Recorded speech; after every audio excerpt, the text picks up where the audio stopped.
রাজপথে রিকশার প্যাডেল ঘুরিয়ে বা ভ্যানের হাতল ধরে যাদের দিন কাটে তাদের কাছে সংসদ ভবন যেন ধরাছোঁয়ার বাইরের এক রাজপ্রাসাদ। সেই চেনা গণ্ডি পেরিয়ে তারা প্রবেশ করলেন গণতন্ত্রের সর্বোচ্চ পীঠস্থানে। যখনই কোনো আন্দোলন হোক বা মানুষের কষ্টর একটা হরতাল হোক, অবরোধ হোক, দেখবেন যে রিক্সা, ভ্যান, অটো এই চালকেরা এরাই সামনে এসে সেবার জন্য আসে। চিন্তাও করতে পারিনি এবং সাধারণ জনগণ হিসাবে যখন আমি সংসদে প্রবেশ করছি, এই আনন্দটা, এই অনুভূতিটা আমি ভাষায় প্রকাশ করতে পারছি না।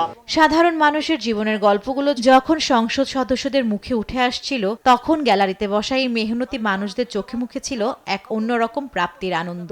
নির্বাচনের আগে যা প্রতিশ্রুতি দিয়েছিলেন জনগণের পক্ষে কথা বলবেন, সেটি আজকে বাস্তবায়ন নিজ চোখে দেখে গেলাম। কৃতজ্ঞতা প্রকাশ করতে গিয়ে তারা বারবার স্মরণ করেন প্রধানমন্ত্রী তারেক রহমানের কথা, যার বিশেষ উদ্যোগেই তাদের এই স্বপ্ন পূরণ হলো। জীবন ও জন্মের পরের থেকেও কল্পনা করে যে আমি সংসদ ভবনে আনমু আর আমার প্রধানমন্ত্রীর সাথে আমার সাথে সাক্ষাৎ হবে।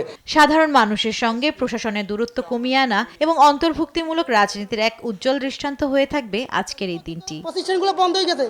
আমরা চাই জান্নাতুল মোহনা, দেশ টিভি, ঢাকা। আগামী নির্বাচনে এলে ওই চিন্তা ভাবনা